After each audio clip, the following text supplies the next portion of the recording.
Hello, everyone. I am going to kick things off for us and get us started. I am going to introduce myself really quickly and Minnesota Cup to those of you who might be new around here or who are attending your first showcase event with us. Thank you so much for being here and taking the time to hear from these fantastic Minnesota-based startup companies that are competing in Minnesota Cup this year. We are a competition that is based at the Home Center for Entrepreneurship at the Carlson School of Management, which is a part of the University of Minnesota. So a lot of a lot of great organizations that we get to work with and be supported by. But we are really open to anyone in the entire state of Minnesota that has an early stage business to apply to our competition and participate completely free of charge. So while you're enjoying this showcase, featuring the 8 companies that are semifinalists in our Energy, Clean Tech, and Water division today. This is one of 9 total divisions that Minnesota Cup has through our process. So we are always really thrilled and proud to be able to work with so many early stage founders in the state and to offer these experiences and platforms to help them grow their companies. So I really appreciate you taking the time to be here and hearing from them. And before we tell you a little bit more about how the showcase will be working today, I'm excited to introduce Rupesh from Xcel Energy, who will be sharing a short welcome with us. And then I'll say a couple quick remarks and we'll get started. Perfect. Well, thanks, Jessica. I really appreciate the chance to do this today. So just to introduce myself, I'm Rupesh Agarwal. I'm Senior Director for Business Innovation at Xcel Energy. And I just really like to say on behalf of our entire leadership team, I want to congratulate all the semifinalists for making it this far in the Minnesota Cup. We at Xcel Energy, we extend our appreciation to the Carlson School, University of Minnesota, and the Minnesota Cup for holding this important competition. We're proud to be a gold sponsor of this event. And most importantly, I think it really truly demonstrates the innovative spirit right here in Minnesota. And it's exciting to see such a diverse group of entrepreneurs refining and expanding their ideas. We sponsored the Energy, Clean Tech, and Water division for 2 years. And I really don't exaggerate. The opportunity to connect with entrepreneurs like you who are joining us to build the clean energy future, frankly, one of the best parts of my day. At Xcel Energy, we've always said innovation is key to achieving our vision to provide 100% carbon-free electricity. And, while we have good plans and a clear roadmap to achieving that first 80%, to achieve that last 20, we're going to need advanced zero carbon generation and energy storage technologies that aren't commercially available today. And innovation doesn't just stop with our carbon-free goals. It could be enabling the next generation of electric vehicles, improving safety, transforming customers' energy experience, lowering bills, improving reliability. Innovation is at the core of everything we do in our business.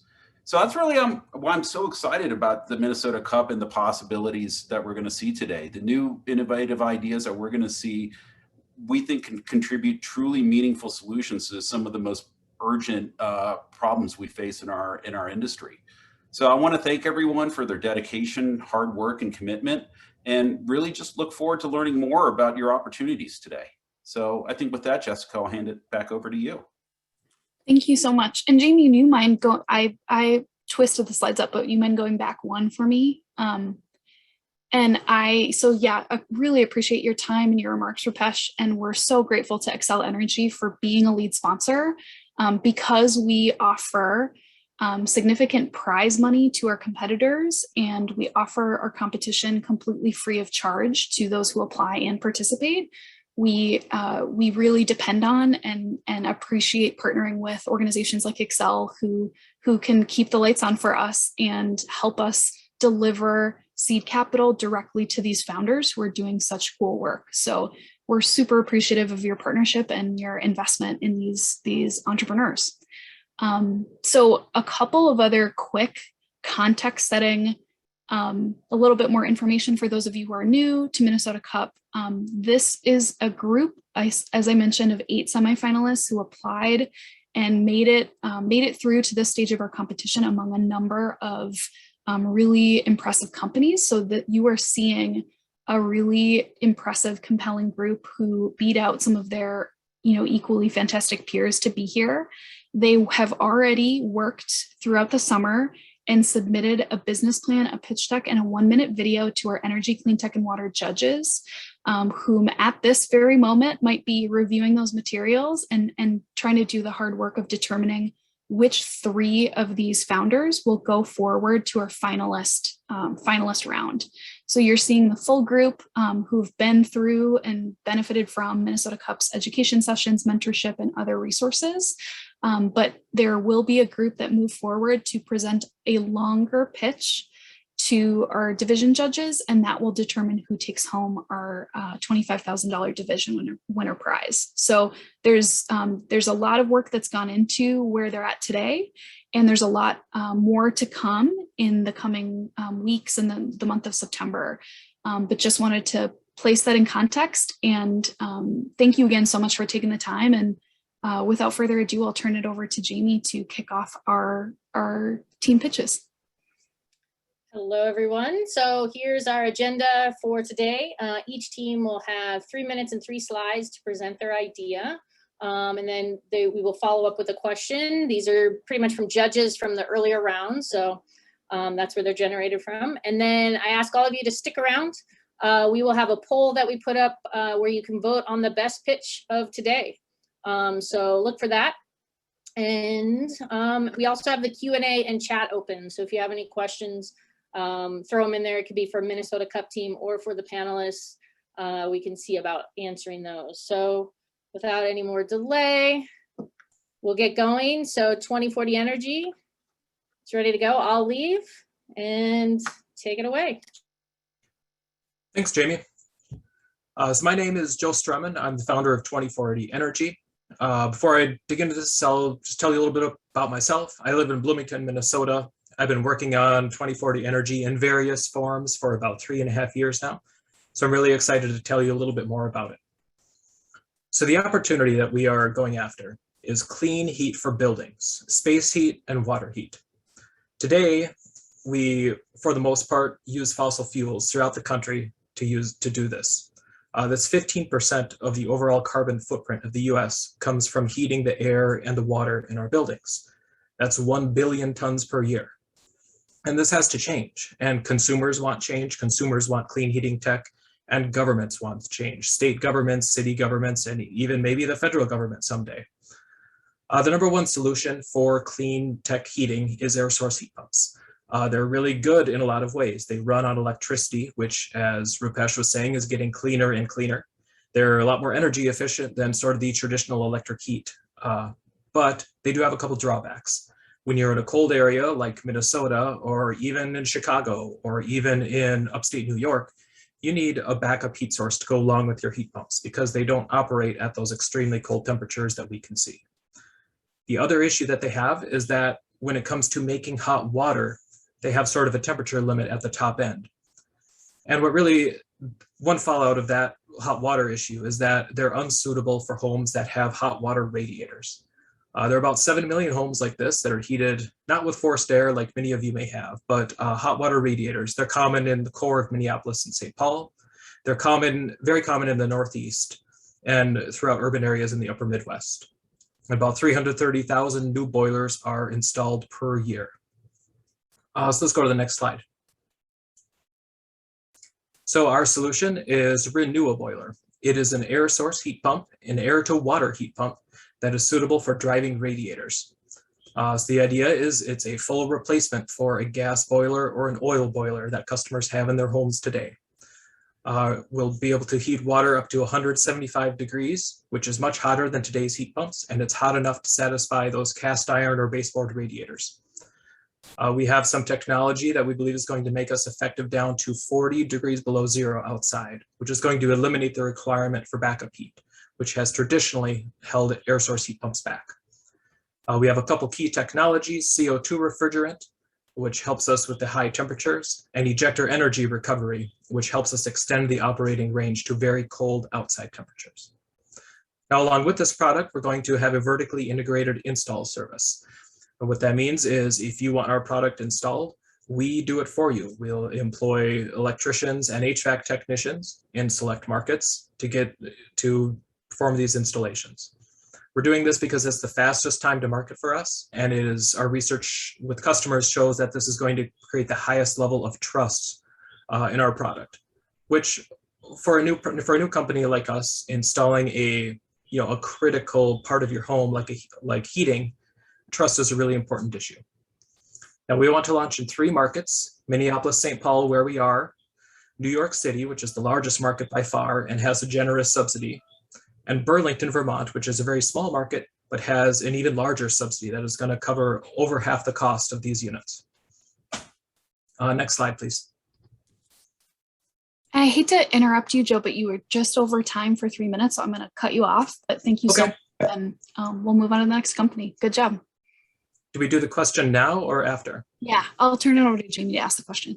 Yeah. Okay. So we'll leave this slide up at least, and then get our question in real quick. So I think the judges were asking this, given the current season, what about cooling in warmer months? Will you be able to adjust in the future your product with a more universal appeal? Yes. So boiler radiator heat is sort of the niche market that we want to start with. It's completely unserved today, so it's a great place to start. But 90% of the US market is heating and cooling through forced air.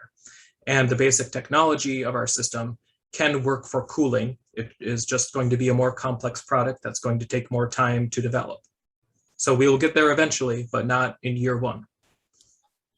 Great. I think we're all looking forward for that. All right, next up. All right, thank you. AIS. Okay, can you hear me? I can hear you. All right, so I'm going to jump right in. So AIS has developed a superior block and paver building material. In addition, our products are eco-friendly, and we provide a path for communities and organizations to achieve zero waste goals. There's a huge demand for our products, and we're perfectly positioned to enter a $9 billion US market. And by the end of this 3 minutes, I hope you're excited about our products, our businesses, and you're compelled to join our initiative in helping pave the way to zero waste. So the concrete block and paver market is a $9 billion industry, and it's estimated to grow by 8.8% annually in the US. This is a huge market in terms of business potential.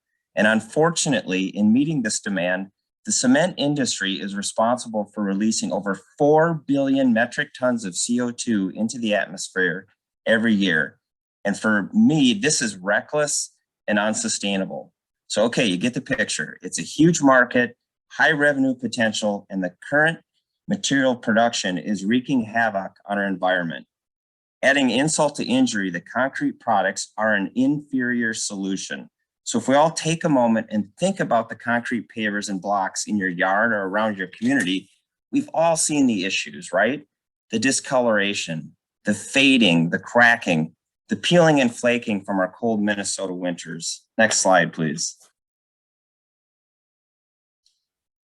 AIS Cleantech is here to offer a superior product for pavers and blocks. Our products can be colored, shaped, and textured. Our products won't crack or break like concrete. Our products are 7 times lighter than concrete when needed, and our product is 10 times stronger than the concrete alternative.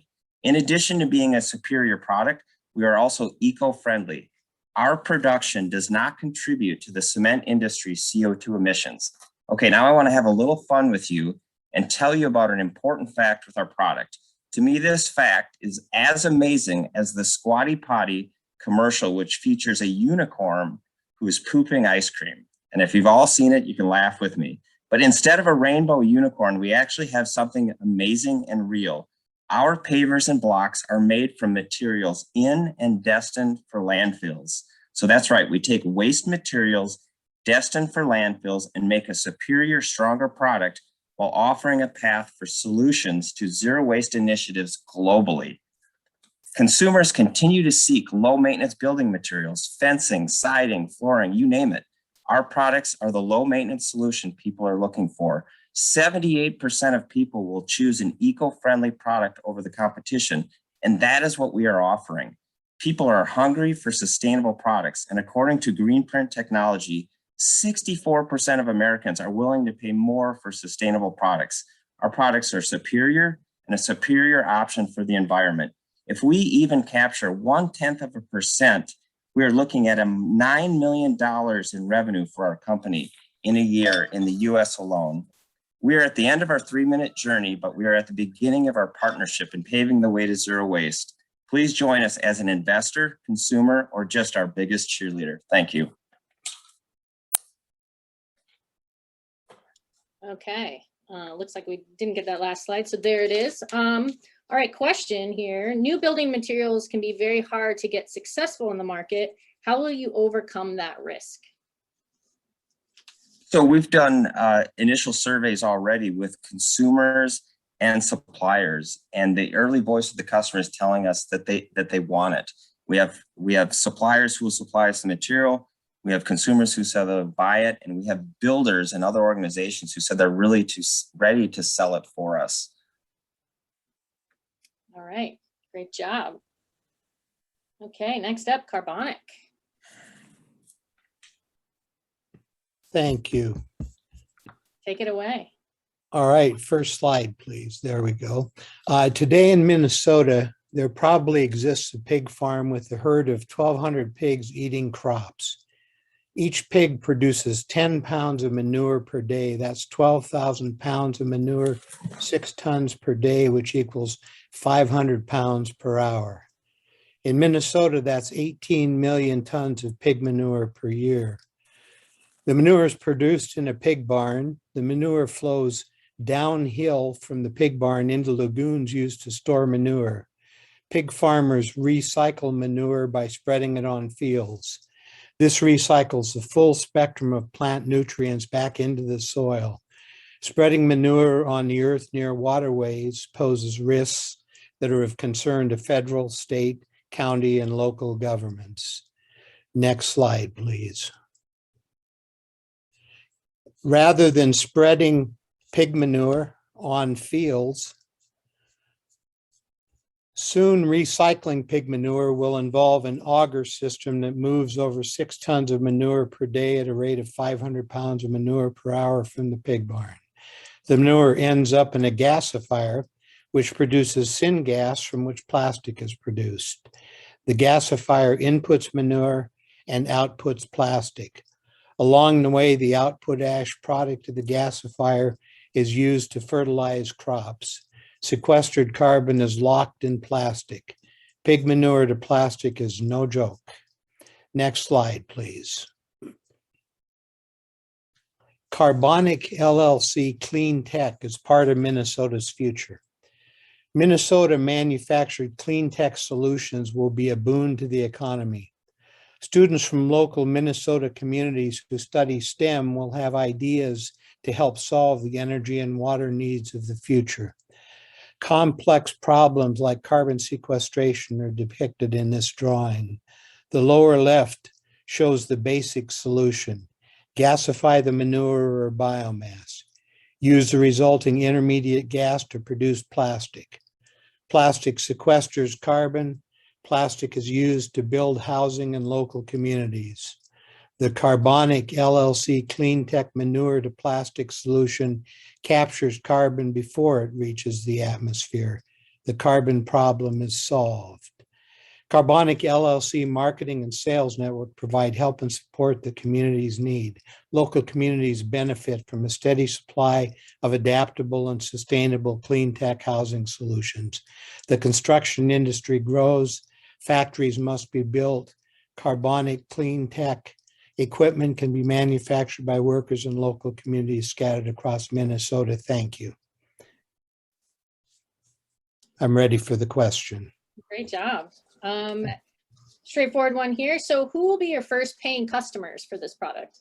The first paying customers, I'm hopeful will be those who want to provide this solution to numbers of pig farms, like, for example, Pipestone Pig Management in southern Minnesota would be a good place to go and say, if you like this for your customers, consider supporting it, and hopefully with capital and things like that. So that's the vision. Thank you for asking. Awesome. Great job, Lino. All right, next up, CNC Concrete. Dan. Hello. Oh, there you go. All right, I'll go away. Okay. Our main product is a thermal energy storage foundation system. We are passionate about providing affordable, sustainable, and energy efficient houses. As the famous author Stuart Brand said, the main problem with solar on the Earth's surface is it is so intermittent and we don't have decent storage. Everybody knows that storage is the key to reduce the use of fossil fuels. Next slide, please. District Energy, St. Paul, Minnesota, operates the largest, most successful hot water district heating in North America and is a national leader in renewable energy. It serves 192 buildings, 395 homes with heating and cooling needs.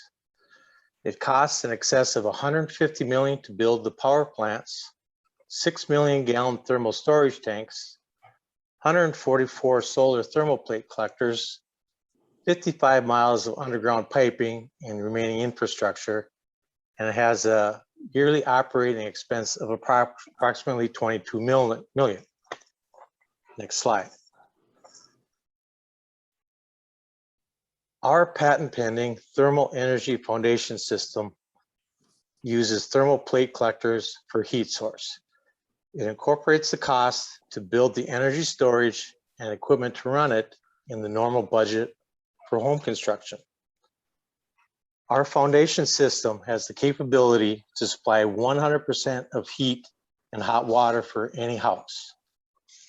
In conclusion, there is no extra cost, and we believe that every home should be built with its own thermal energy storage foundation. Combined with our storm and fire resistant cellular concrete house construction, we can build a better, safer, energy efficient house that matches the price of standard construction. Great job. Okay, question here. So who do you plan to market to? Homeowners, builders, architects, etc.? Anybody that is going to be building a home or building, we pitched it to 3 people and we have 1.4 million in sales.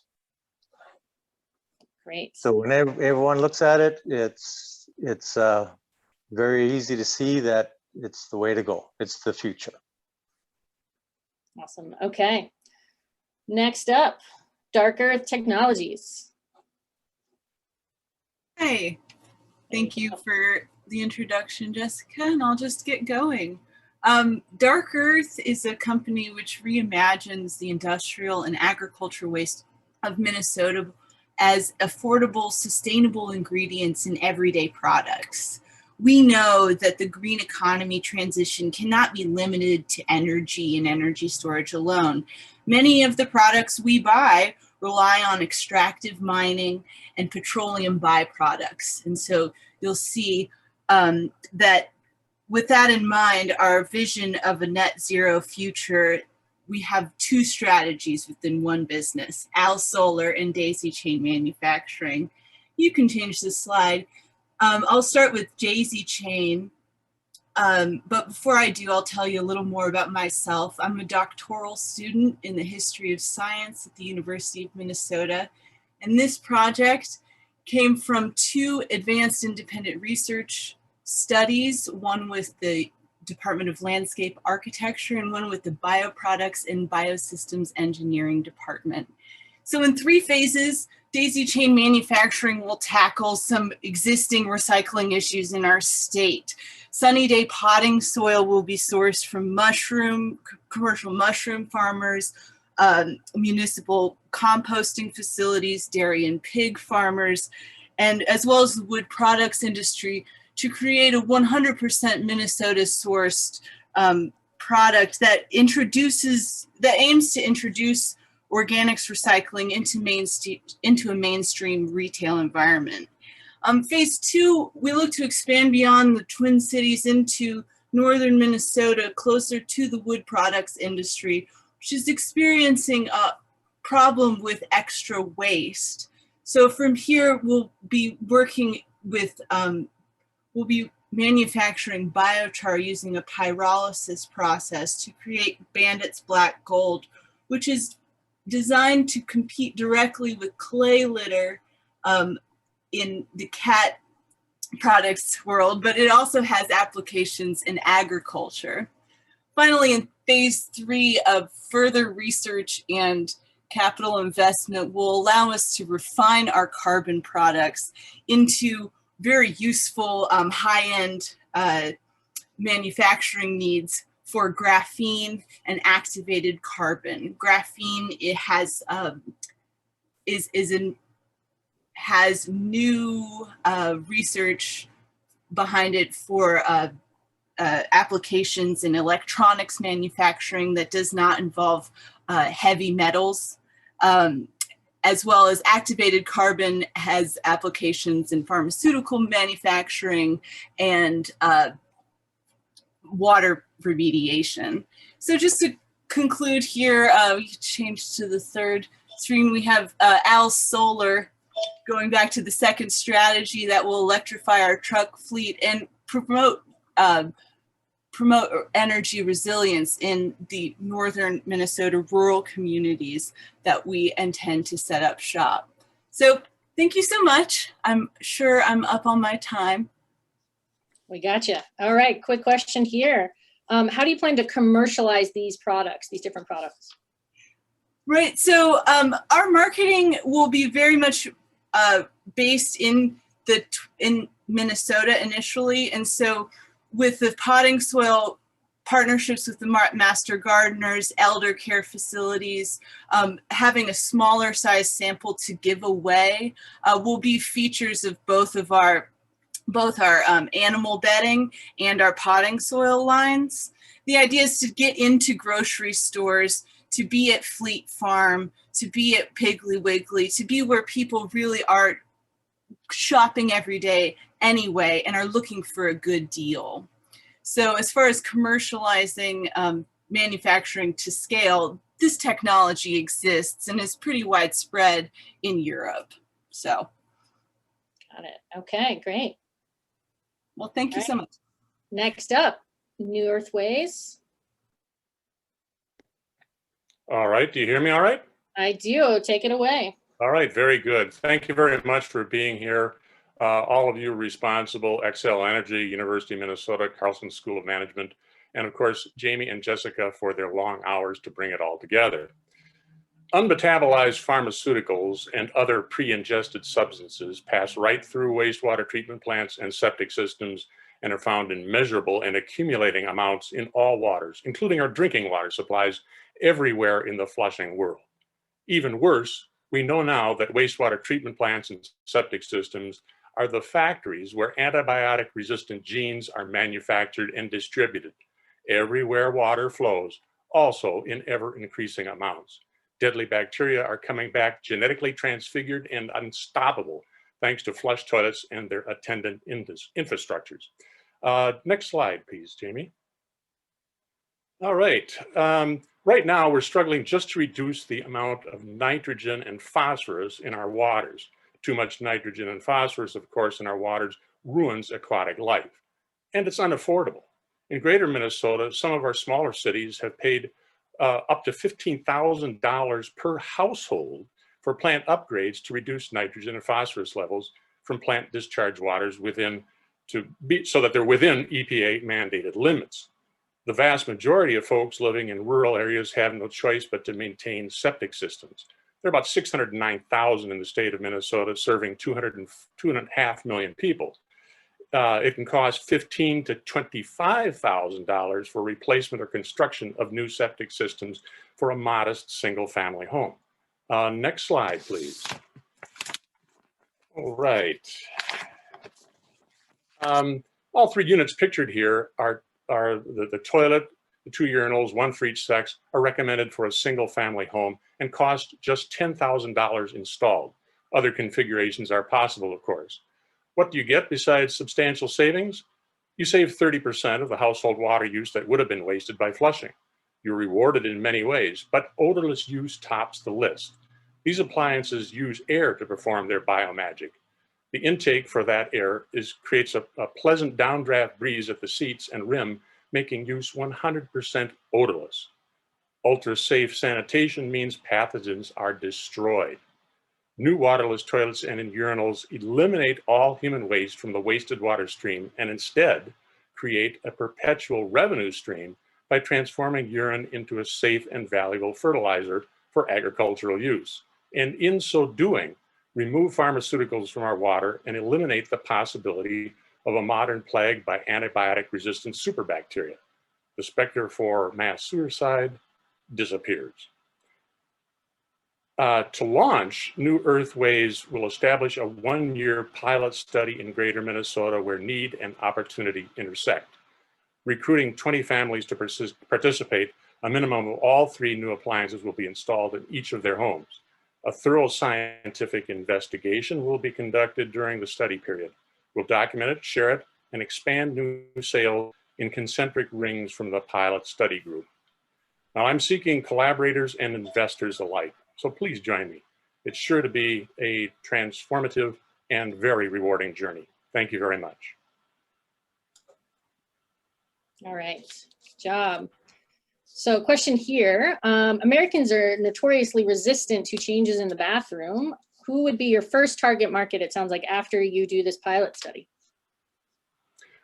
People right next door. Everybody who uses these toilets just once loves them. So you start out in small communities. Word of mouth is the best means of selling. People see and use these units and they want them in their own homes. So overcoming that hurdle shouldn't be difficult. Use them once, you love them. Awesome, great. Okay, next up, nucleic sensing systems. Great, thank you. The inefficient monitoring and unmitigated spread of harmful organisms and pathogens is one of the most salient issues in the world today. Invasive species alone cost the US economy greater than $300 billion per year at over 76,000 water bodies and dams. And while there are over 50,000 water quality monitoring stations in the US, none of them are monitoring for biological species of concern. Diseases in the aquaculture industry cost this sector more than $5 billion per year and can cause up to 50% loss of production at over 3,000 aquaculture sites in the US. Wastewater-based epidemiology has shown promise for the monitoring of COVID-19, but there are no efficient manners to continually monitor for disease prevalence at over 15,000 US wastewater treatment facilities. Aerosolized pathogens, as we know, such as COVID-19, cost the world's economy trillions of dollars and millions of lives have been lost. And finally, there's no true way to answer the age-old question of whether a bear does its number 2 in the woods. Slide. Thus, the current methodologies for testing for harmful organisms and disease are costly and time-consuming. This process includes sample collection and subsequent lab processing and analysis. There's a distinct need for a biological smoke alarm that continuously monitors for harmful organisms for early detection, actionable insights, and thus can reduce costs and save lives. Slide. Enter the tracker.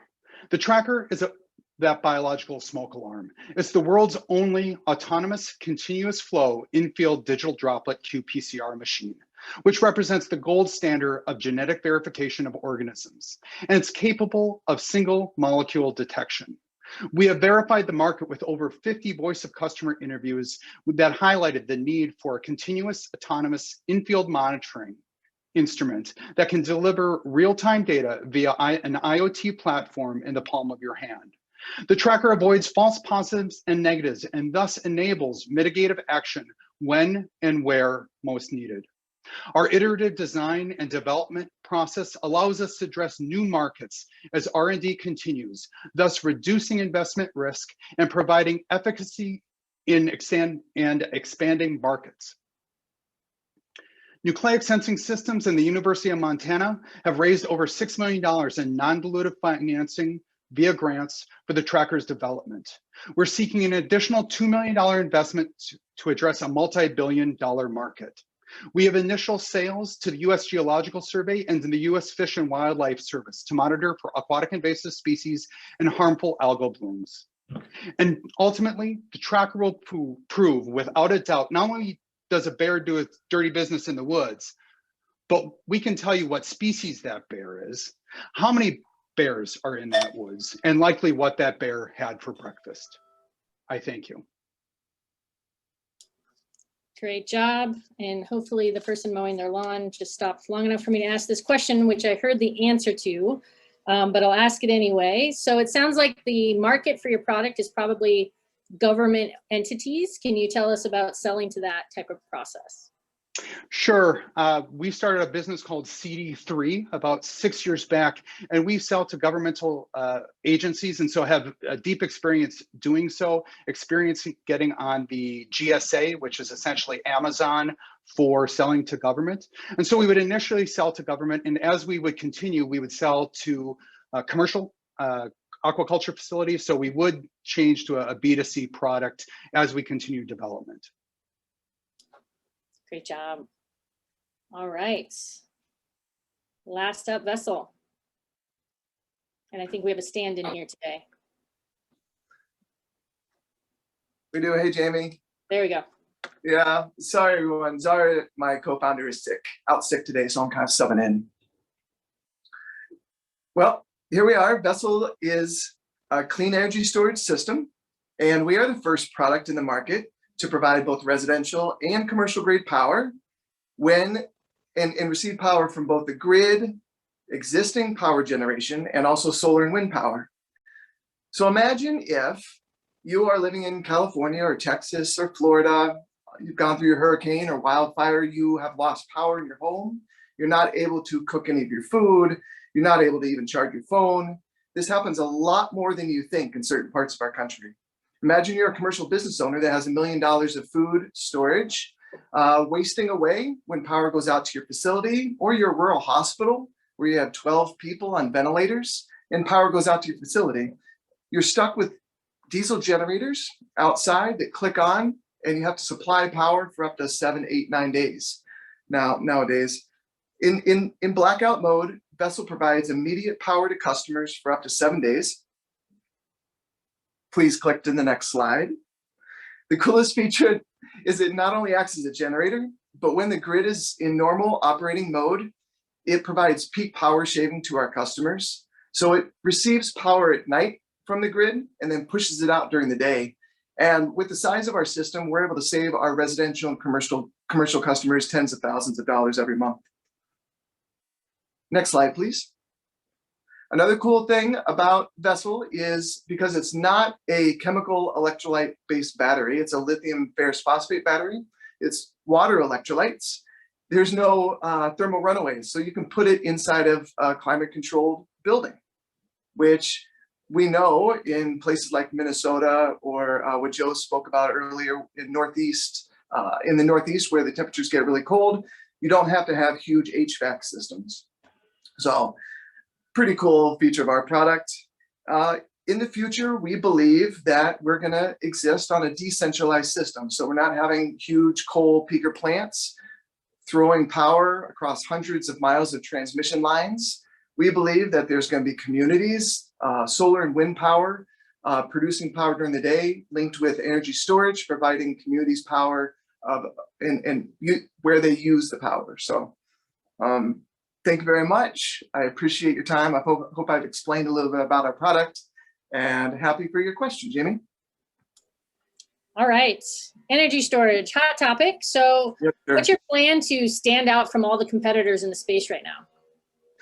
No worries. So I've been working in energy storage for 6 years and really understand the California, Texas, Florida, Northeast markets. And we found a huge niche that the smaller residential energy storage folks and the really large scale utility folks aren't really looking at, which is larger scale residential homes that need large power, and then also commercial grade customers. So we're attacking that segment of the market. We have 1,300 plus electrical contractors that we're going to be using as our channel partners. So it's a B2B to C business. And this is a high profit, low volume product, and it's just our first one. So we're almost to MVP, about another 6 weeks away as we work through our prototype testing. And we'll launch this first one and then subsequent products to follow. Great job. All right. Thanks, Jamie. That takes us on to our best pitch for the day. So I'm going to launch a poll. So everyone in the audience can vote who you thought had the best pitch of the day. We'll get a little music going and we'll get that started. And I will mute.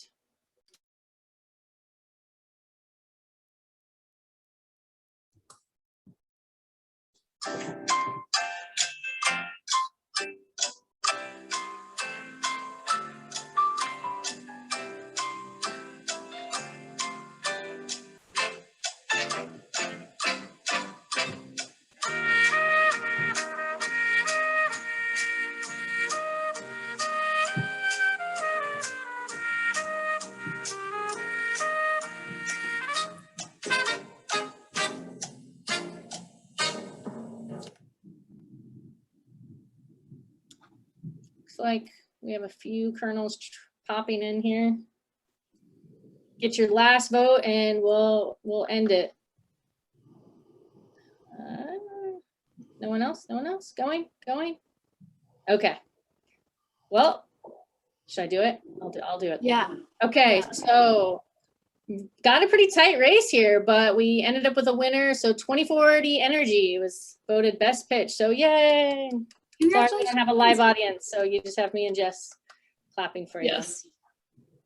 I hope you feel the support and enthusiasm from the silent audience in the webinar. But congratulations so much to 2040 Energy. You'll be awarded that $500 best pitch prize at the conclusion of the season when the rest of our prize money gets doled out. But congratulations to everyone for your pitches, for your work, all the progress that you've made this season. It's been really fun to see you all progress. And for the audience that's watching, we really appreciate your time. We really are excited about not only the energy, clean tech, and water companies competing, but about all of our entrepreneurs and semifinalists across the other 8 divisions as well. And while there are a couple of other steps for these founders to go through before we reach this final award ceremony stage, this event coming up on Monday, September 20th, is the next opportunity for you to see in a public sort of live audience format more of our entrepreneurs pitch live. And we'll be both live streaming and have a few in-person opportunities for this award ceremony again. So please look forward to that. Save the date. And if you would like to make sure that you don't miss the opportunity to be invited and get registered, please sign up for our mailing list on mncup.org. You'll be able to see the mailing list sign up right on our homepage, and it's the most efficient, effective way of making sure that you don't miss any of our news and announcements. And again, we just want to thank all of you for attending, say congratulations to the team, and also thank Excel for your financial support one more time. It really makes all the difference in keeping all of our services and our prize money accessible to these early stage companies. So thank you so much. Congratulations, and hope all of you enjoy the rest of your Tuesday. Have a great day, everyone. Thanks.